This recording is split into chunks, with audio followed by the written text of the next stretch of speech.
Welcome, everyone. It is just after the top of the hour, so we are going to go ahead and get started with this CONVERGE virtual forum. My name is Lori Peak, and I'm a professor of sociology and director of the Natural Hazard Center here at the University of Colorado Boulder. And I also have the great honor of leading the National Science Foundation funded CONVERGE facility, which is dedicated to advancing ethical, coordinated, convergence-oriented research that seeks solutions to the enormous and mounting problems, societal and environmental, that we face. And today we are here to discuss the 2023 Hawaii wildfires with a special focus on the deadly and destructive fires on Maui that have claimed well over 100 lives and have destroyed ecosystems, precious cultural property, and people's livelihoods. And as we join together today to take stock of the losses and the research needs, we also fully realize that this is a disaster that is still in full effect, as our colleagues in Hawaii will share with us today, with many people still unaccounted for and a long, long road to recovery ahead, that if it is to be a just recovery, will indeed need to be community-led. We also want to acknowledge the fires that are raging throughout North America and around the world right now, closer to home, including those fires that are here in Canada. And just over the past couple of days, we've seen major fire outbreaks in Texas, Florida, Washington, and Oregon here in the US. And according to the National Interagency Fire Center, there are more than 15,700 wildland firefighters and support personnel assigned to incidents across the United States, where nearly 100 fires have burned 652,000 acres across 15 states this summer alone. So while our focus will remain on Hawaii today, many of the resources that we will share, as well as the core principles that we will discuss, we believe are indeed applicable across many regions and events. And we hope that the information that is shared here today in the context of Hawaii can be useful to those of you in other regions and who are conducting or considering conducting work elsewhere. Our hearts are with the people who have lost loved ones and lost their livelihoods in these fires, and so are our minds. So as we grieve these losses, it is important for us to keep sight of our mission as an applied research community, which is dedicated to learning from these events so we are ready for the inevitable next time. So with that, thank you to all of you who have joined today for this virtual forum. This forum is being recorded, as I mentioned, and we will post this forum on the CONVERGE website after it is complete, along with the slides and the many resources that we know will be shared during this forum today. So what is the purpose of these virtual forums that we lead through CONVERGE? The purpose is really threefold. First and foremost, at the heart of these forums is a recognition of the need to communicate so that we can better coordinate and collaborate in the event of large-scale disasters.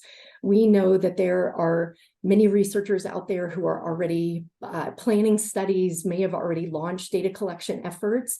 And so our goal is to help facilitate communication across research communities, between researchers, so we can try to facilitate more ethical reconnaissance and long-term recovery research.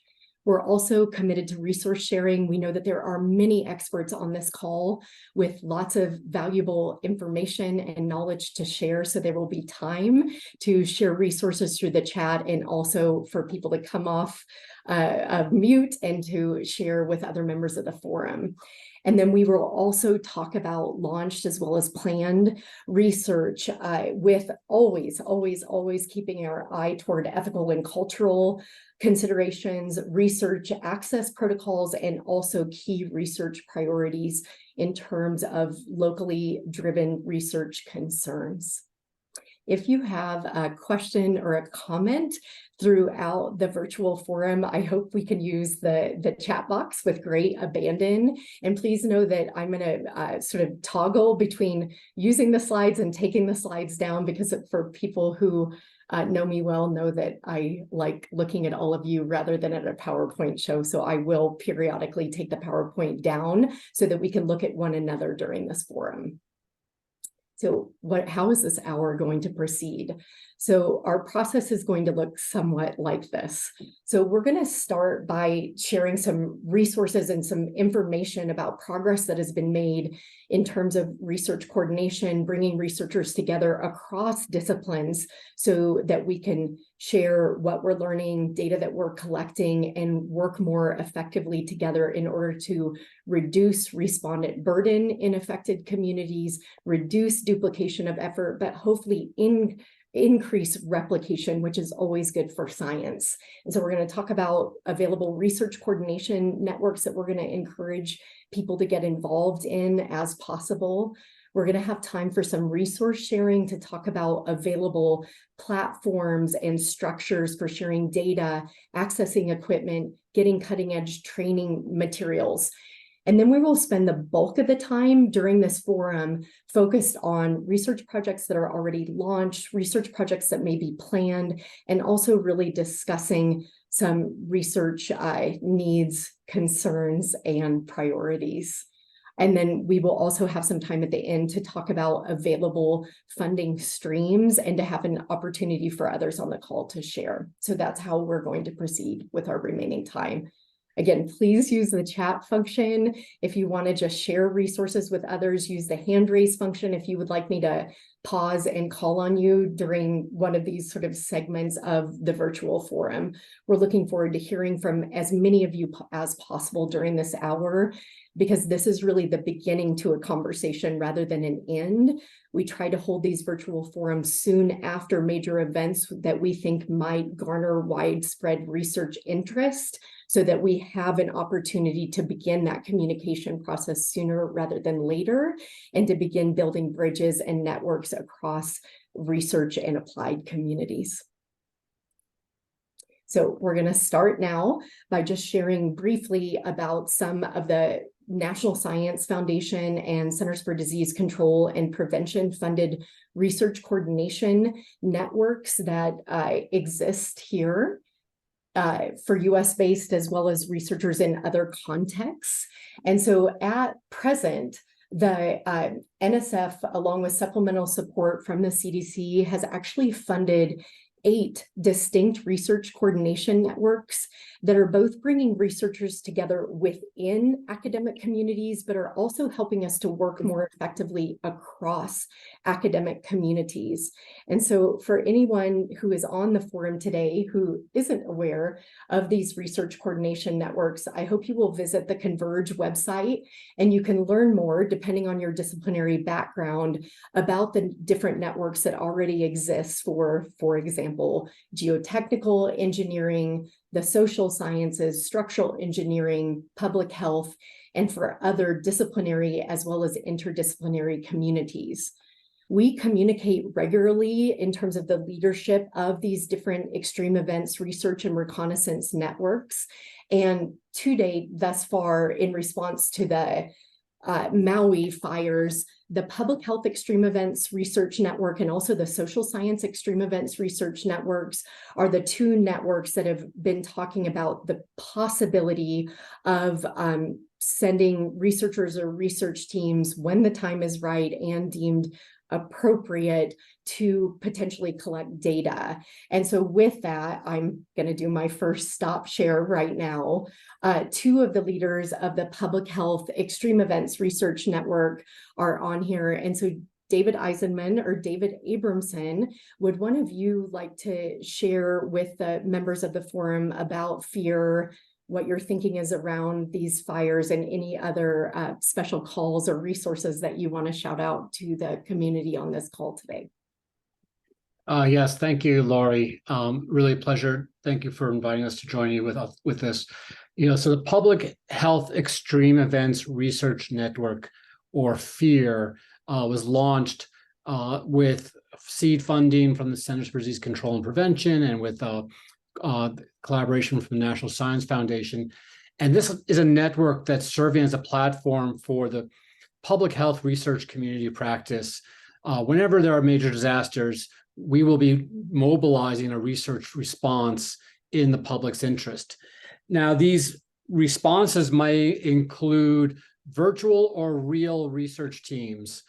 They might include facilitating access, conducting virtual surveillance, broadly sharing data and insights with affected communities and other stakeholders. One of the things we've decided to do this is our second year. We've just started our second year of funding, and we are going to use the Maui wildfires as a chance to pilot our concept of operations and understand what are the kinds of research questions we can address and what is the interests of our community. We actually did run through the FEER leadership. Myself, David Abramson, Jennifer Horney, Nicole Ehret ran through a series of questions that we ask ourselves to see if we will have a go or no go decision.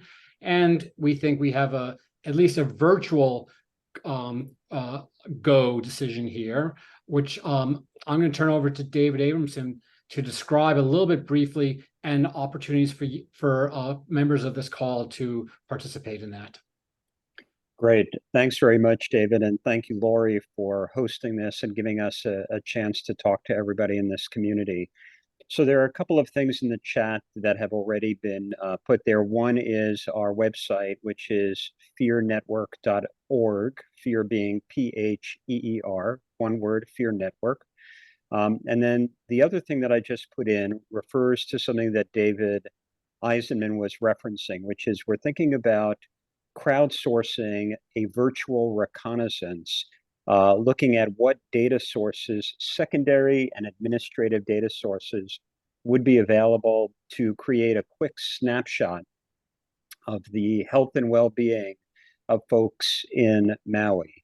And so what I shared was the spreadsheet that is the starting point, where we begin enumerating the metrics that we're thinking about and where we invite people who are interested in joining this crowdsourced initiative to just add their names in the column where it says, are you interested in working on this metric?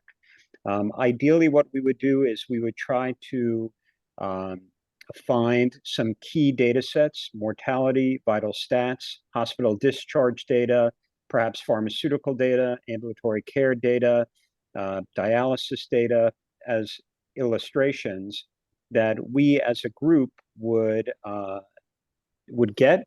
curate a little bit, would prepare with coding so that we could all use it.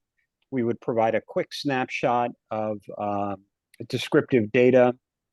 Our aim is to do this in about 6 weeks, and that we're going to use this as the jumping off point to determine whether FEER is going to make a full field mobilization or not.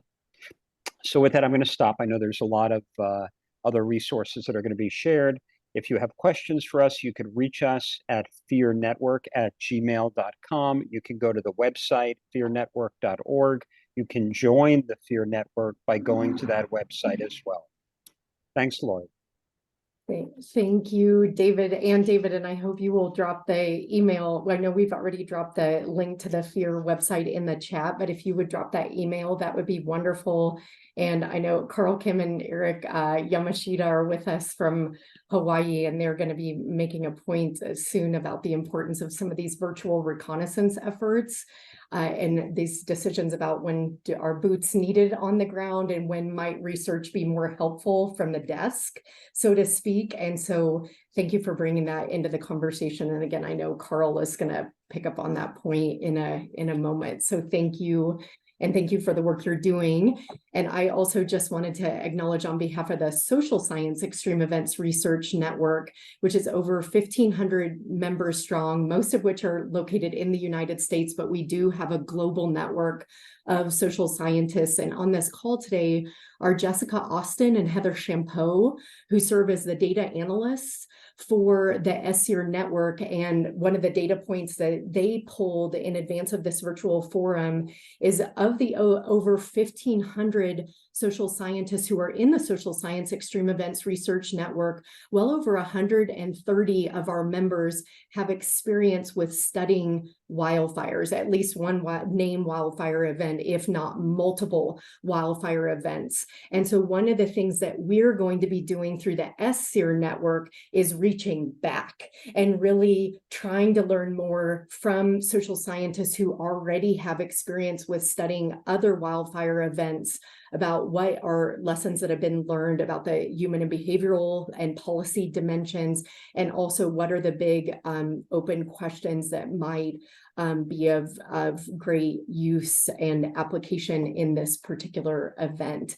And so that is a brief update on the SSEER network. For the other extreme events research networks, and I know I have a few engineering colleagues who are on this call who have reached out about kind of where is wildfire going to fit within these different reconnaissance platforms. We actually have a leadership core meeting coming up across the different extreme events research networks where that is going to be a primary topic of conversation. And again, to our engineering colleagues who are on here, if the public health and or social science teams end up doing either virtual reconnaissance or reconnaissance in Hawaii, please know that we are also very interested in continuing to be in communication with you. So hope you will share your names, information with us and continue to reach out. So thank you. In addition to the research coordination networks, now we're going to switch a little bit to talk about some of the available resources that are out there that we really want to make sure that the researchers who are on this call and research supporters and partners are aware of. And so a few of the National Science Foundation supported facilities that we really wanted to point to during this call. One is the RAPID facility, which is headquartered at the University of Washington, which provides training, equipment, software, and other support services to investigators who are planning to conduct and research and collect perishable data in the aftermath of major events. And so if you think there is any chance that you might need support with a community shared resource of equipment, we hope you will visit the RAPID Facilities website and also reach out to the really wonderful team at the RAPID facility who provide a lot of support to investigators who are both conducting boots on the ground research, but also desk research. We also want to point out one of the questions that is oftentimes raised in the aftermath of disaster. All this data is generated, all this data is collected. Where does the data go? Thanks to the National Science Foundation, we now have the Design Safe Cyber Infrastructure, which is really the platform, the home for managing, sharing, and ultimately publishing data as well as research instruments, so that that data as well as research instruments such as surveys, focus group protocols, and other materials can be accessed by researchers and research teams across different disaster events. And this is so important in terms of equity, open science, and ensuring the replication of our studies. And so we hope that you will visit the Design Safe Cyber Infrastructure. There are lots of tools and training resources there to help researchers who may be wanting to access data or research instruments, as well as those who may want to use this secure cyber infrastructure to manage and publish their own data.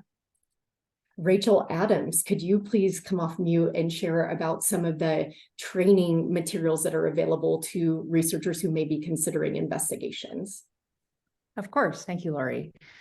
So the CONVERGE training modules are a set of free online trainings that address many topics of relevance, including perishable data collection, cultural competence, emotionally challenging research, broader ethical considerations, social vulnerable populations, and many others. And in addition to the, like I said, freely accessible online trainings, we also offer other free resources, including annotated bibliographies of the literature used to develop the trainings, as well as a list of additional resources for further readings, which include such things as datasets, websites, other related trainings, etc. And so we hope that you consider using these resources because they can be really helpful. Thank you, Rachel, and thank you to you and Candace Evans for the leadership with developing those modules. And they have now been completed over 10,000 times, predominantly by students and other early career researchers, as well as others who live in disaster-affected communities who may not have ever even realized there's this whole disaster research field out there. And so those training modules have been widely accessed. Again, Rachel, thank you for that. We hope that others will consider completing those modules if you are considering launching investigations.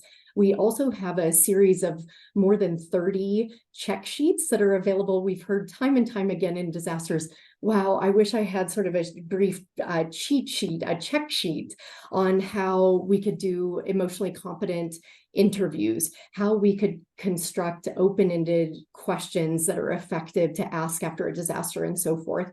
And so we also have dozens of these check sheets that are up on the CONVERGE website as well that we hope you will access.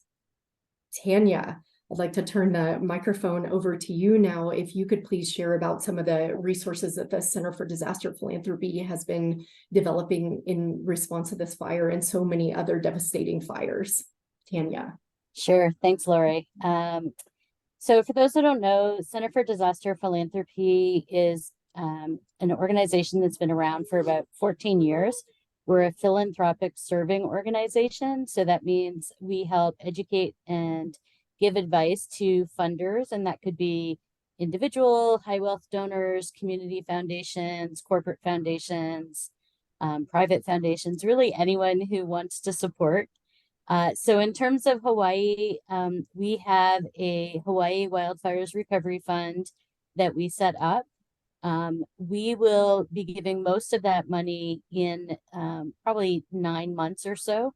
So really focused on early recovery. We are going to make one grant very soon that will look at early recovery and supporting those people that have been affected right now.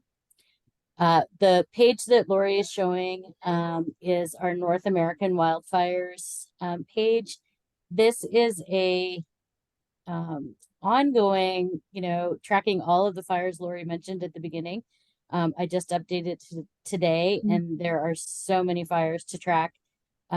We track Canada, the US, and Mexico, and really just the bigger fires. So in California, we only track 50,000 acres and above. So we have a special section within that dedicated to Hawaii that is fairly lengthy and detailed. We've been in contacts with lots of folks in Hawaii and talking to them. Just yesterday, we had a conversation with several folk. So using that information, so it's very informed by folks on the ground and what people are saying and needing right now. And then at the end of that, it's also a how to help section for how to help specifically in Hawaii. We have just did a webinar on Thursday last week, and I'll put a link in the chat to that. That webinar had over 500 people attending it. I just checked the YouTube views for something else, and we had 285 YouTube views already, which is about 13% of how many views we had all of last year on YouTube for our webinar. So definitely a lot of interest in this. It was the most emotional webinar that I have ever been on or done or seen. And I've been organizing CDP webinars for 5 years. But it was somebody from California who could give experience voice to what has happened. Our fund director, who has also responded to several wildfires, and then 3 folks from Hawaii, 2 of whom are Kanaka, so native Hawaiian, and really sharing their direct experience. Thanks, Amelia. National VOAD was one of our sponsors. And then let me think. The other thing we have is an issue insight, which is what we consider our 101s for educating funders. It's just about wildfires generally. So that's a resource that's great to share if you're trying to encourage general donations or if you're talking to somebody who might want to donate. We curate a list of nonprofits that are responding to disasters. So we've done that. We share it with clients, but if anyone just wants to know 1 or 2 places to donate, just let me know. we're happy for folks to donate to our fund or to donate to the folks on the ground. It's just about even that way for us. If you want to cheat, you can look on Fidelity Charitable or Schwab Charitable. Those are two of our clients. PayPal as well. They all have the lists up there. I think that's it, Lori, unless there's any questions. I think just Tanya, I know CDP is also so, you issue your annual reports where you conduct your own research on the state of giving. And I'm just curious because so many researchers oftentimes are so interested in nonprofit and voluntary sector activity, philanthropic giving, et cetera. If researchers had questions for you and about the networks that you are so linked into and help lead, are you open to fielding questions from members of the research community because of the huge networks that you link into and link together? Absolutely. Happy to connect folks. We consider ourselves a networker. You know, when we can't always make donations or grants ourselves, it's about networking and connecting. The client services I mentioned moved about $400 to $500 million last year to the NGOs on the ground, whereas CDP only gave out about $30 million. So, and just the research Lori mentioned, one thing I should mention is what we have found is that about 55% of giving on an annual basis goes to relief and response, and about 12% to recovery. And we all know that recovery is where the dollars are needed. Happy to talk about that. And we're thinking about what the future of this annual report could look like. So we're going to have a research contract available for that shortly. If anyone might be interested and has some interest in disaster philanthropy, you know, feel free to reach out to me for that as well. Thank you, Tanya, and thanks for everything the Center for Disaster Philanthropy has been doing. That webinar was indeed deeply moving, and just thank you for holding that and for everything that you hold on behalf of the community.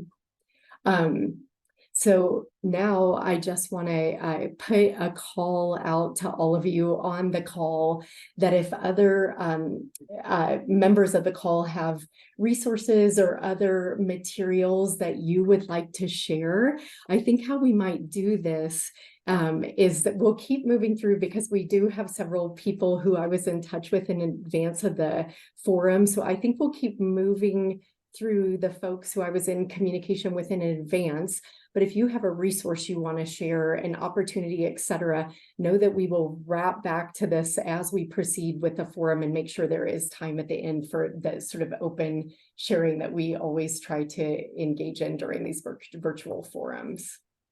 So with that said, now we're going to move on to where I said we would sort of spend the bulk of our time today, really focused on, again, sort of the heart of the purpose of these virtual forums, to help the research community to be in communication with one another about research projects that may already be launched or underway, so that we can share that with one another, as well as potentially planned research. And also, this is really an opportunity for talking about research priorities, research protocols, ethical considerations, cultural considerations that members of the research community really can be thinking more deeply about in the context of these fires.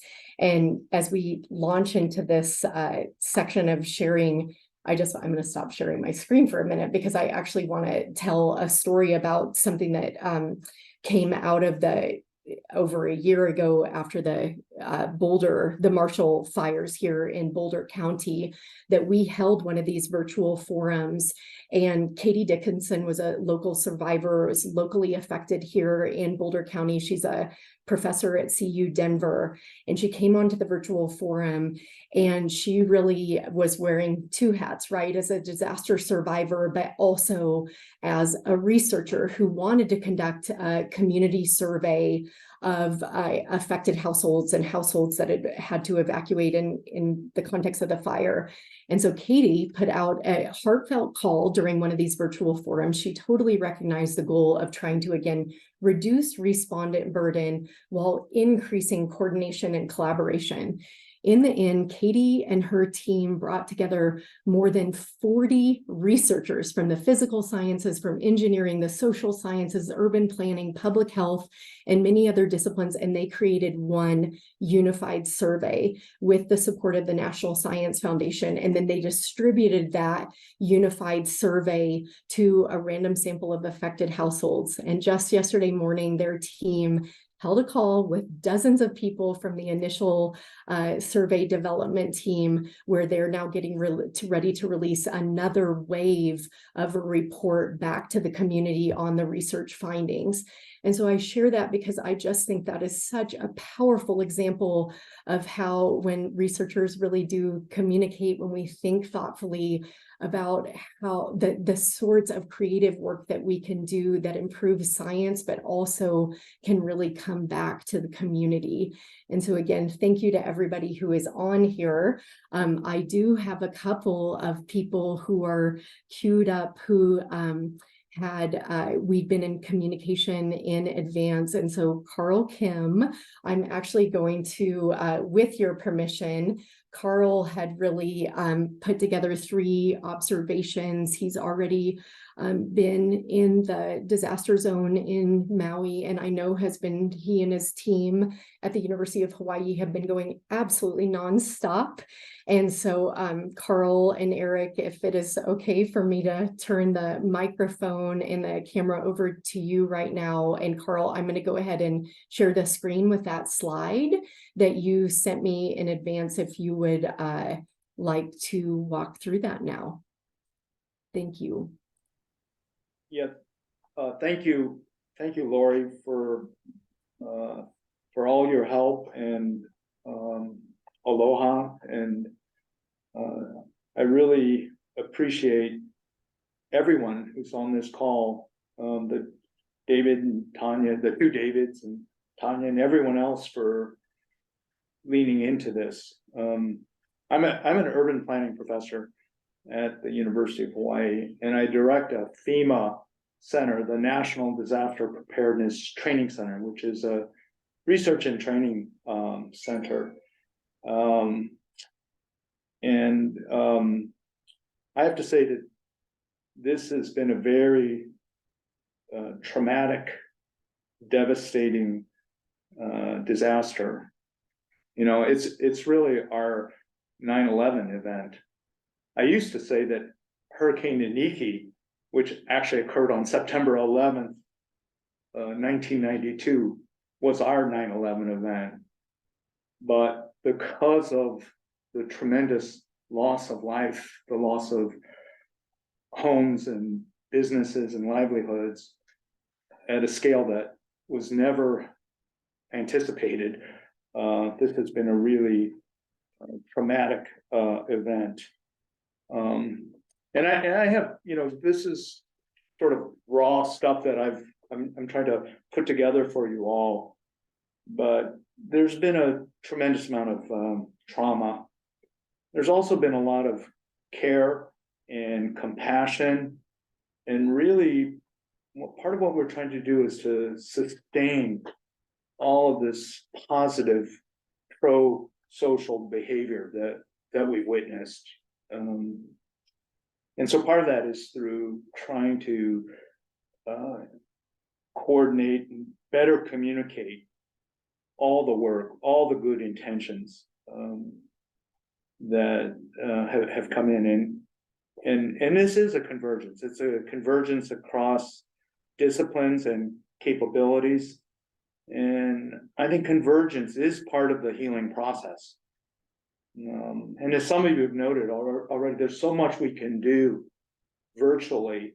You know, right now there are many thousands of people that are, you know, rushing in to provide aid, and you know, I understand that, but you know, the hotels are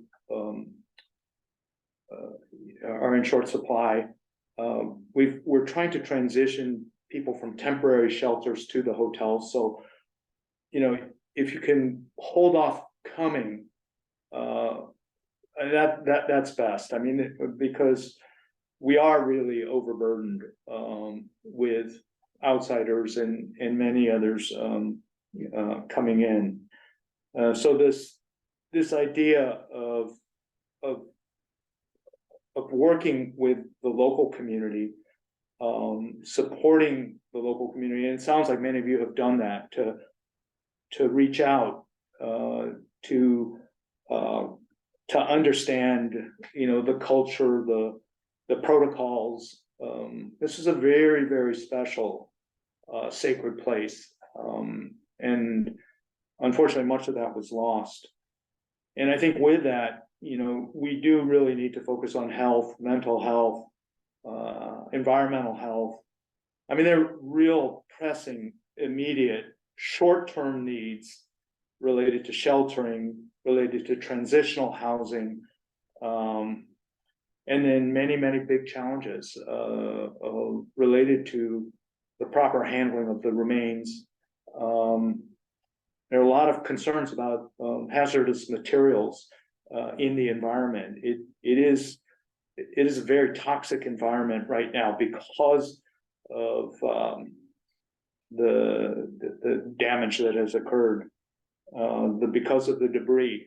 One of the things that we did was we mapped the locations of 2,777 vehicles that were burnt in Lahaina along with some more than 2,000 structures as well too.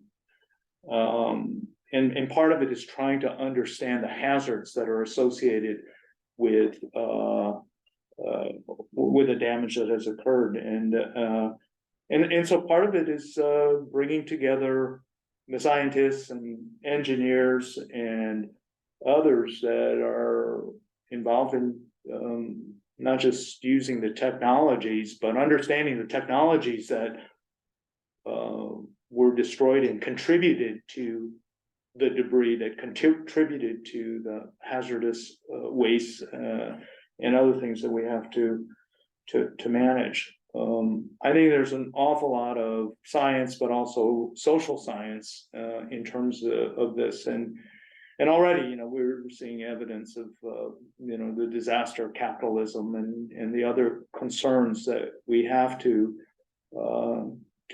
manage. And I think this does come down to ethics and equity and justice. I mean, that was the theme of when we gathered in Broomfield. I was really looking forward to seeing you all again, but not because of this disaster. And many of the observations and things that we know as researchers, that the children, elderly, persons with disabilities, those with chronic conditions, they were most likely to be left behind. There are these disproportionately disadvantaged, disproportionately impacted groups which need our support and attention. And we need the lessons and best practices and transferable systems, approaches, and ways of addressing these needs. And above all, I think it has to be really place-based. A disaster overwhelms local capability, and we do have to call on mutual aid, outside aid, from other states and other countries. But at the end of the day, the recovery, the rebuilding,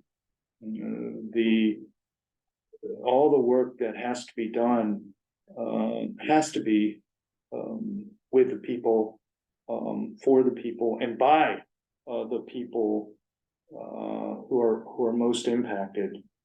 And so to think about these sorts of values that we're talking about, as well as how do we measure success? And I think that's part of the challenge that I believe that the research community has a role to play.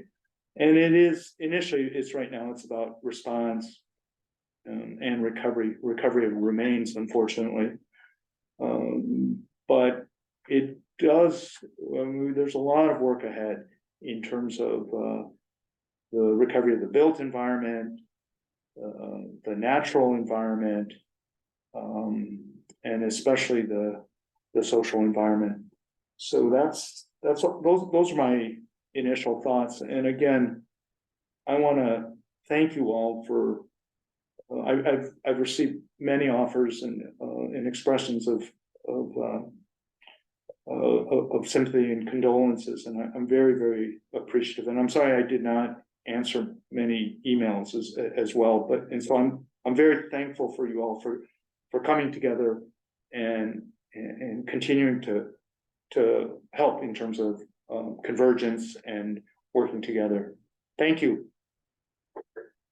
Thank you, Carl. And we know you and your team at the National Center have just been absolutely going again nonstop. And so thank you for making time for this, and also just reminding colleagues, please, no need to apologize, Carl, about the emails, and just know that you and your colleagues are on hearts and minds. And we know there are several other researchers from the University of Hawaii who are on the call today. And so if there are others there who are local, I'm going to stop sharing for a minute and just see if there is anyone else on the call there in Hawaii who might want to share. So Juan, I know we passed some emails back and forth in advance. I'm not sure if you might want to say a few words now as well. And thank you again, Carl, so much. Thank you, Lori. Thank you, Carl. Yeah, it's a very tragic event, and then we came to this forum with a very heavy heart. So there are many things that maybe we should thinking about what are the lessons learned for future recovery and development. So we don't have complete information for this tragedy yet, but then just based on limited information in the media, and then looking into the causes of the fires, these things, and observations, we also saw like how they are things talking about the ecosystems, the landscapes, and the development might be interacting with the critical infrastructure, the evacuation routes, these things, how the lifeline of the community might be damaged in this tragedy that affected by the fire. We were wondering if as researchers, we can collecting more data in this process about how this nature-based landscape, the ecosystems might be managed in a way to prevent such tragedy in future. And then we do have our PhD students, Kendler, here as well. He experienced some of the wildfire. He's personally a victim of the California wildfire himself, and he shares the feelings of the people here in Maui. And then but he particularly has a background from the ecosystem management, and then from the landscape to the invasive species, non-invasive species. So we are planning to do a data collection plan, a launch a study looking into this from that angles, looking into how development recoveries might be supported by information from this ecosystem interactions or preventions. Thank you so much, Suwan. And Candler, not to put you on the spot, but is there anything you want to add to that, or anything you want to say as a double survivor? There is definitely some that I'd like to say, but I'm going to try and keep it brief. My family and I lost our house in the October 2017 wildfires in Sonoma County, in the Nuns Fire, and just from what we know so far, I'm seeing a lot of similarities to what happened in Lahaina to what's happened in California and generally the Western US.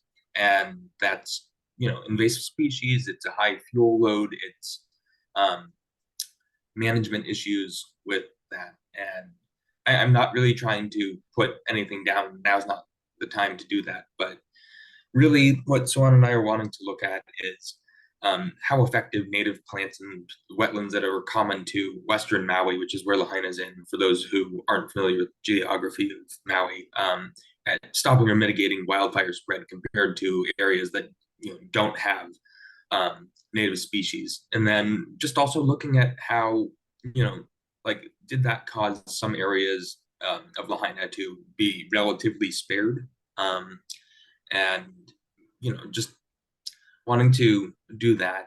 My heart really goes out to everyone who's been affected. My family and I lost literally everything. And it's coming up on 6 years for us. And it's very difficult conducting this research, but it's really something that needs to be done. And being able to help communities is something that is it's my passion. And being able to help marginalized communities especially is incredibly important. So I'm very happy to be helping and part of this. Thank you. Thank you, Candler, very much for that. And I just want to pause for a minute to see if there is anybody else on the call who might want to share right now about any research that you may have already launched or research that you're planning. I do want to acknowledge Laura put a message directly to me in the chat asking about that survey instrument that was used here in Colorado to see if that might be able to be replicated. Laura, thank you for that question. And I am so happy to say that thanks to Design Safe, we actually funded this team to publish their research instrument. And so they have indeed, the research instrument is available and the early reports. They have a website that will drop into the chat, and it's really establishes many of the best practices in terms of informing the community first about the work that's going on and being in close communication all throughout the research process and so forth. So Laura, I will definitely share several of the resources that have come out of that Marshall Fire research group. So thank you for asking. And Hussam, I see your hand is up. We will turn the mic over to you. Thank you. Thanks, Lori. Good to see you. Yeah, so you talked about asking if somebody's doing some work. Of course, we contemplated on whether we should do work or not. The losses are too much for somebody to sit down and think about doing research. I come from a culture where we have to mourn the loss, and so that's been a struggle. But that said, of course, there's a lot we can learn and help communities, whether communities that have been affected in the past or, unfortunately, and hopefully not, communities that will be impacted in the future. We've been, Lori, my group has been working on developing models to predict the damage in wildfire events. And we've done this for the Camp Fire, for also the Glass Fire and the Marshall Fire with really good success. And we're hoping we can do the same for this wildfire, for Lahaina. This, not necessarily to just predict damage, but the hope here is that maybe we can come up with something where we can say, for recovery, this might be the best way to rebuild, in terms of fuel reduction, but also hardening homes and how you do it in a synchronized way so that you can maximize your benefit, giving the budget that you have. And so I just wanted to put that out there. I'm not asking for that. I'm not asking for anything, but I'm just saying we're trying to do this to see if we can help in any way. So thanks a lot for the opportunity to share that. Thank you, Hussam, very much. And while we're on this topic of infrastructure, I wanted to see is Dan Bass or anybody from the building science disaster support program at FEMA. Oh, Dan, there you are. I see you. Lori. Hey, I would love to, I have your beautiful briefing email right in front of me. And would you like to share with, I think a lot of the people on this call may be familiar with the mitigation assessment teams, but I know the Building Science Disaster Support Program is what we're referring to. And so Dan, would you share with us sort of where you're at with thinking about a potential mitigation assessment team? Thank you. Yes, thanks, Lori. Thanks for inviting me and having me on. Yes, and real quick, some of you may have heard of the MAT program, and that's what's most commonly familiar. We've gone through some changes over the last couple of years. We now have an official new name for the program, Building Science Disaster Support. The MAT is still the team, but if you hear Building Science Disaster Support, or since we're a Fed, BSDS, that's what we're referring to. So enough of that for the moment. Yes, we are contemplating doing an effort for the fires there in Hawaii, and especially Lahaina.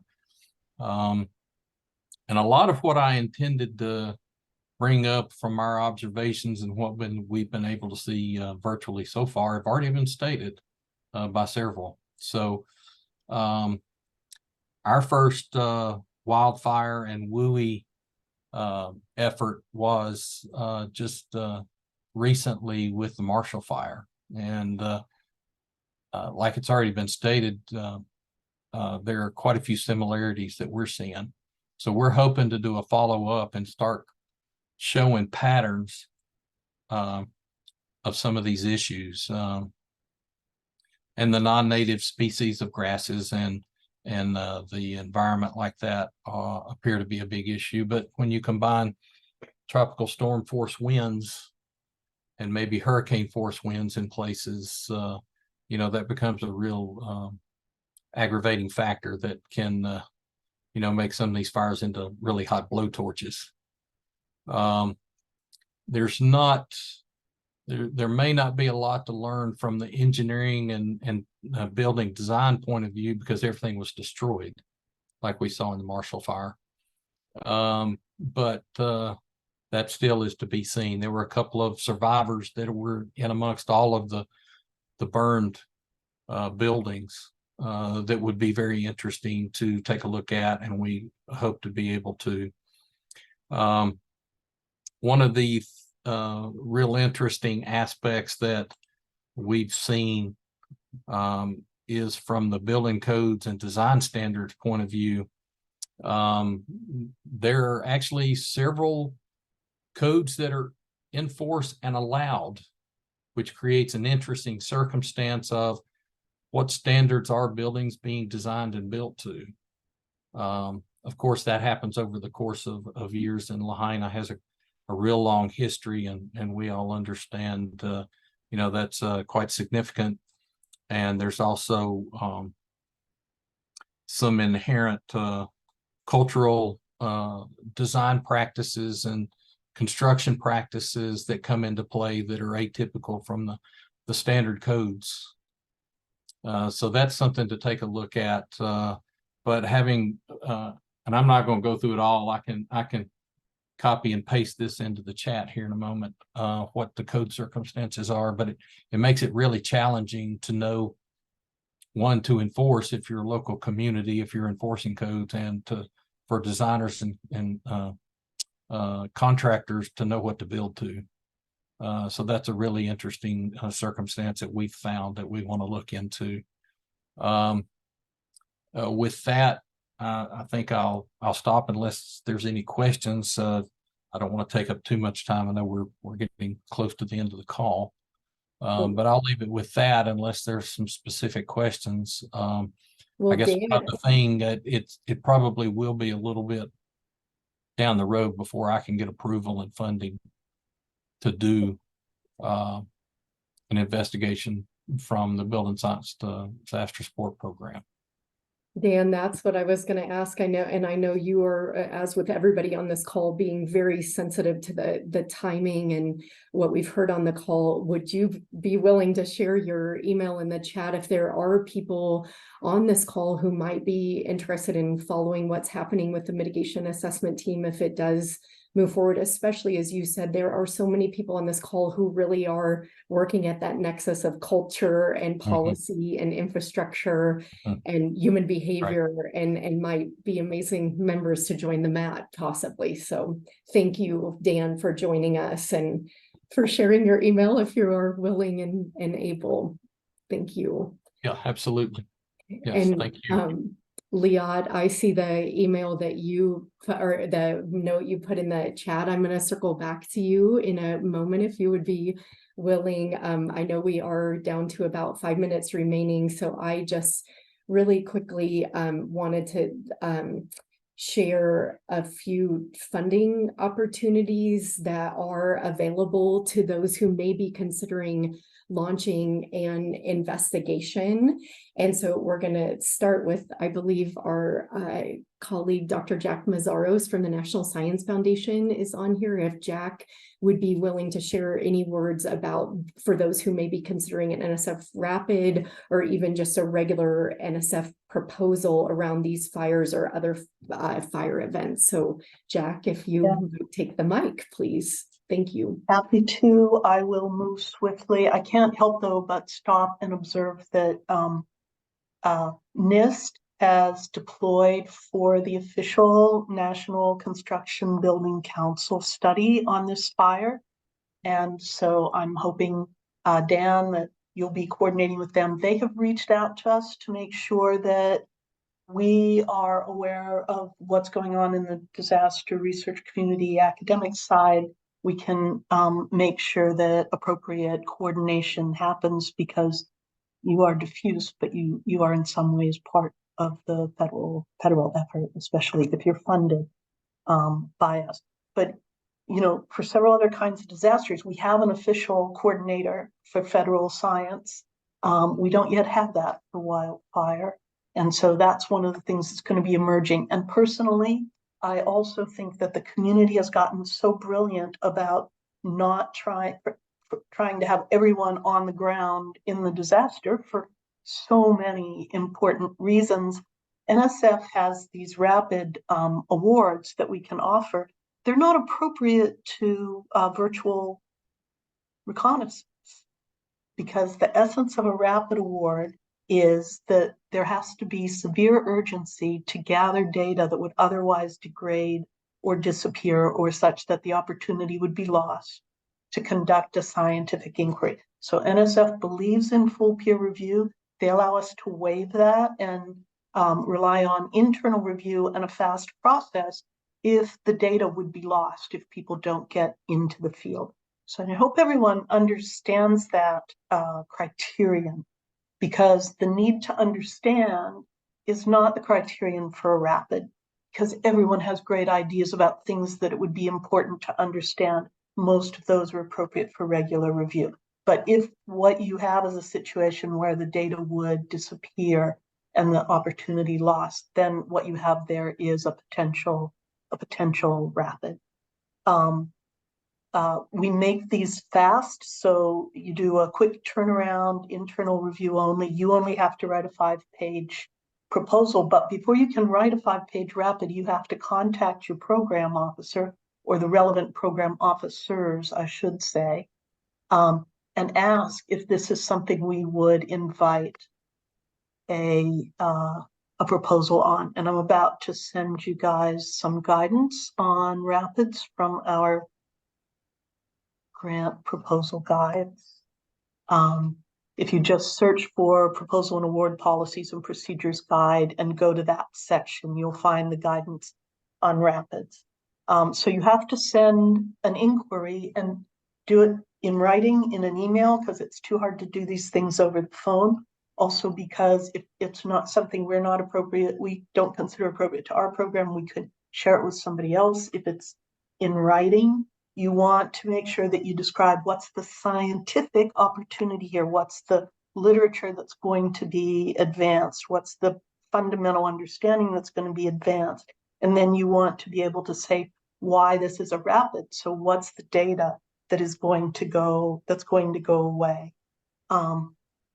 As program officers, we have to make awards that we think are likely to succeed. So we're highly aware that there are going to be restrictions on getting out there.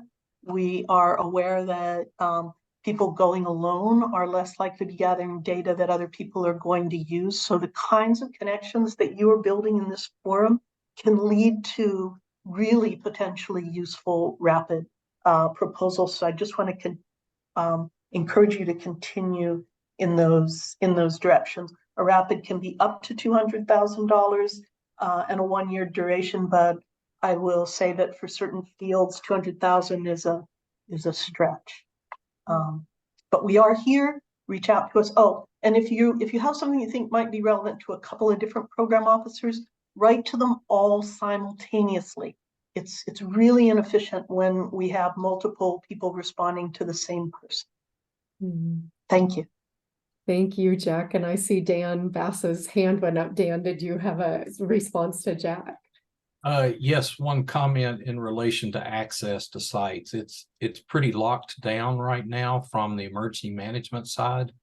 So before anybody that's going to go in person on the ground, even if it's a few weeks away, I would check with the community officials and the emergency, especially emergency management officials. And in Lahaina right now, it seems to be maybe the fire department's taking the lead. I would check on what access is, because right now it's pretty locked down. Thank you, Dan. Carl was just on Maui. Carl, I don't know if you want to respond to that about anybody who is potentially thinking about through these access issues. Yeah, I agree with that. And yeah, access is, I mean, it's very challenging right now. And we'll try to find out more about how that will proceed in the weeks ahead. But again, I do think it's very difficult, and for good reason, because right now there's a lot of and also you know, I think that there are other areas which may be accessible, and so but Lahaina for sure is very difficult to get into. Thank you, Carl, and thank you, Jack, so much. And just briefly, I'm going to end with 2 other funding opportunities for people who may be interested in partnership with the National Oceanic and Atmospheric Administration Weather Program Office under the leadership of Dr. Gina Esco. The Natural Hazard Center has launched a Weather Ready Research Award program as a companion to our NSF-funded Quick Response Program. And we do have an active Wildfire Ready research program right now that offers funding up to $7,500 for researchers who are interested in either studying pre-wildfire activities related to risk perception, preparedness, mitigation, as well as during and post-wildfire activity related to many issues of great relevance to the current disaster, such as evacuation, decision-making, warning receipt, evacuation behavior, wildfire impacts, and so forth. And Jennifer Tobin serves as the program administrator for the Weather Ready Research Award program. She is on here and is wonderful at answering your questions. Gina is also on here. Gina, I don't know if there is anything you wanted to add to that overview in terms of the operational vision of really using the research that is produced, or anything else you want to say, Gina. You did such a nice job, Lori, and thank you everyone for allowing me to observe and listen here today. I've learned so much. My heart goes out to many of you on this call, and obviously to all those who are impacted. You know, from a NOAA perspective, we issue sort of the first line information with red flag warnings, fire weather watches, advisories. I have a number of my colleagues that are on line right now. If you've got questions, they are available. We are definitely interested if people receive the information. Of course, if there was any way that we can continue to improve those connections. So the information, I think, is very detailed on the web. If you have any questions, please feel free to reach out. I'll put my email in the chat as well. Thank you, Lori. Thank you, Gina. And Jennifer Tobin, I hope you will share your email in the chat as well. And thank you both for all you do. And we also just wanted to announce, I know Aubrey Miller is on here as well, that thanks to his leadership at the National Institutes of Health, we're soon going to release a special call for quick response research focused on these disasters, and focused specifically on climate change related disasters, health outcomes, and impacts for particularly socially marginalized or at-risk populations. And so this call is not yet live yet, but will soon be going live. And so we hope you will sign up through the Natural Hazard Center if you might be interested in learning more, especially if you are an environmental health, public health researcher or other researcher interested in health outcomes. And I know that was another major area in vulnerable populations that Carl highlighted so eloquently during his remarks. And so with that, Aubrey, is there anything that you want to uplift or say around this forthcoming special call? Thanks, Jack. I mean, Lori, thanks for having me here. And I was actually going to mention Jack Massaros, my partner at NSF, in trying to bring this to fruition. So we're not quite there yet, but we're very, very close. So we should have this knocked out soon. But again, thanks for letting us join with your community here. We at NIH also have an environmental health community that's been focused on disasters, and we look forward to not only bringing additional opportunities for health-related research, but to do that in collaboration with this network and with other networks coming together, doing informative science and science building and collaborations in response to these horrible situations, but informing us to move forward in ways to understand the health effects, to understand deeply how to provide protective treatments and therapies to communities to help them over the long term to really recover in a functionally and in a way that really restores well-being to these communities. And we really are excited about partnering and working together to bring our research disciplines, wide as they may be, across the NIH and CDC and social behavioral science and engineering sciences together to be more effective in our responses. So thank you, Lori, and thanks to this community, and we'll look forward to expanding this horizon in the coming days. Thank you so much for that. And Gina, Aubrey, and Jack and Dan, all for the focus on really the applications of this fundamental science and how important this is. So thank you. And as Jack mentioned, most of these work calls do involve the collection of perishable data. And as Rachel mentioned earlier, we have a CONVERGE training module that is focused on defining and discussing how perishable data can indeed be collected ethically and shared widely with community needs in mind. And we've recently published an article in Disasters that is focused on that topic, that if you are considering a study focused on perishable data collection, we hope that you might access. And so with that, Liat, I know that we are running over time, but you put such a thoughtful comment in the chat, and Noah have been working for such a long period of time. I wondered if you might like to have the last word on this virtual forum and to share what you shared in the chat. And then we will, of course, be sharing the chat and the notes from this meeting so people can access all of these resources. So Liat, if you are still on here, could we turn the mic over to you? Hi, it's great to see you, and thank you. Sharing this space with me. I feel a little bit out of place because I come from the natural resources management side of things. In Hawaii, we think about natural and humans and their connections. Natural and biocultural resources are highly integrated. So I guess with that, thinking about the recovery of Lahaina and the lands around more the wild side of that urban interface. The Hawaii Wildfire Management Organization and the Pacific Fire Exchange has been working extensively over a decade to advance fire science knowledge and better understanding of fire dynamics in Hawaii, and providing support for fire managers, land managers, and trying to communicate those findings to policymakers. So I just want to point out that there's so much information about those dynamics out there, and one of the key obstacles in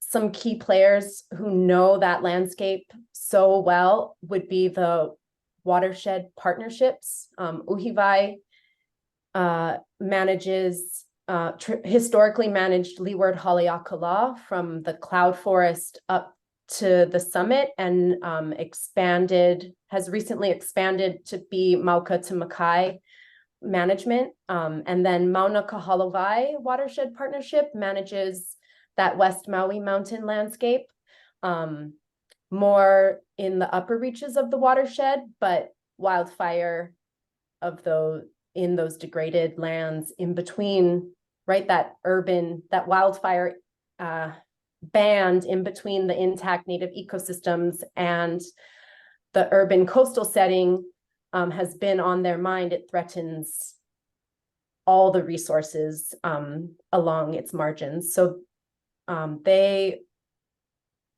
for boots on the ground, in terms of fire dynamics and landscape impacts, those are good connections to